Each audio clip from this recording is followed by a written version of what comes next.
Mes chers compatriotes, aujourd'hui, la France a été attaquée en son cœur. We'll start with this developing story out of Paris, where a gunfight has broken out. Direction le centre de Paris. في مقر صحيفة شارلي إبدو في العاصمة باريس.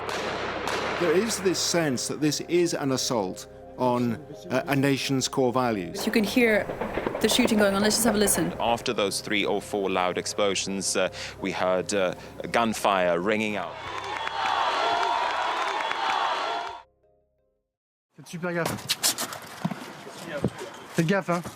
They heard gunshots and rushed to the roof. These television reporters' offices were next to Charlie Hebdo's.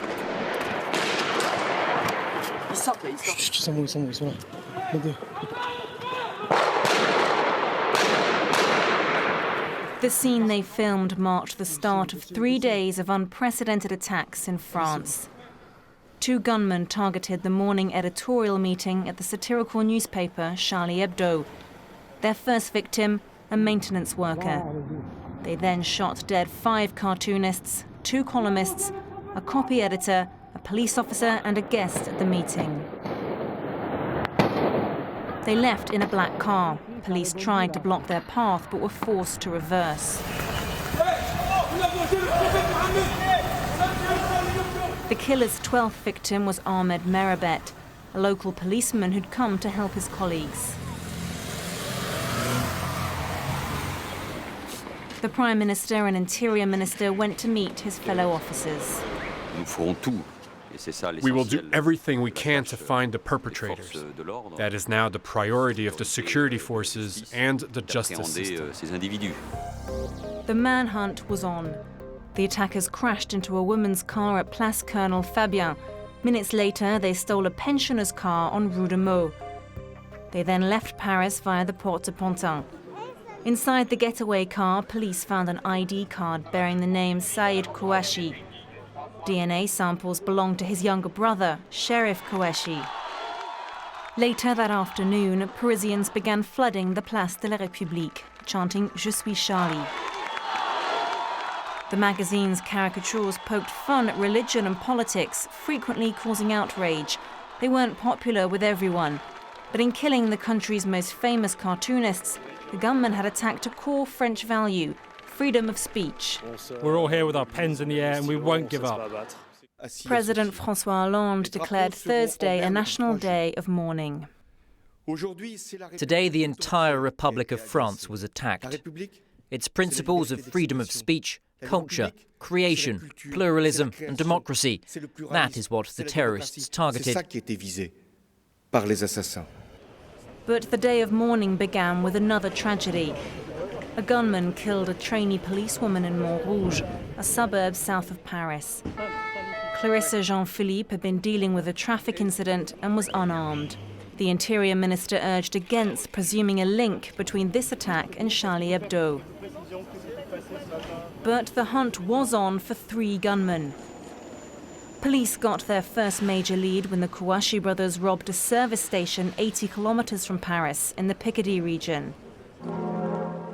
A few hours later, at midday, France held a minute of silence.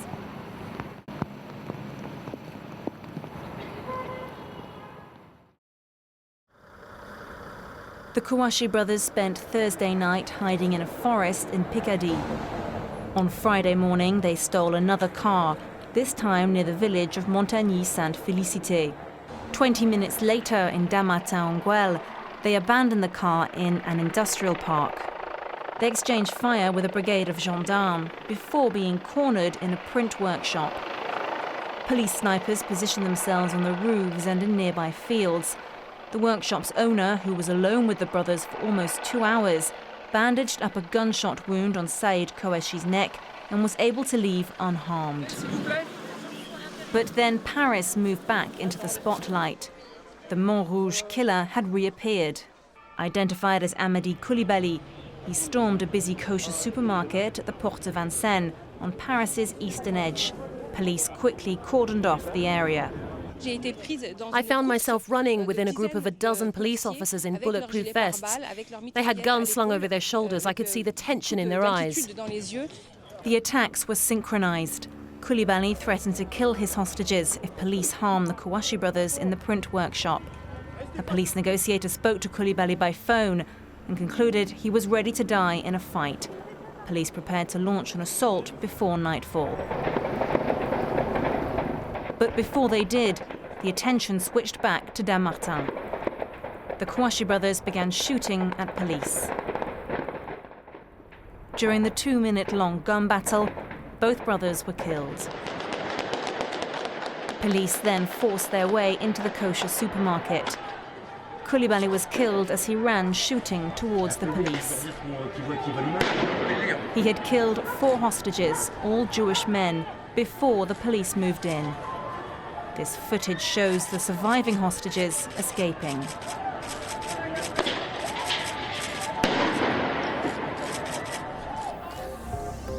The Kouachi brothers pledged allegiance to Al-Qaeda in Yemen, and Koulibaly claimed he was doing the work of the Islamic State group. In 3 days, they killed 17 people.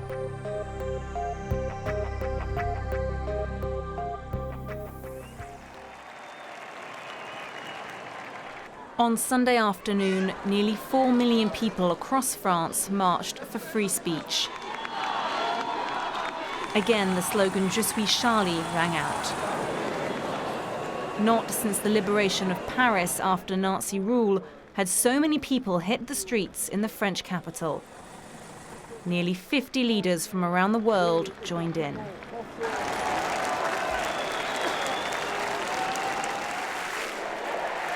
Marchers applauded the police as they drove through.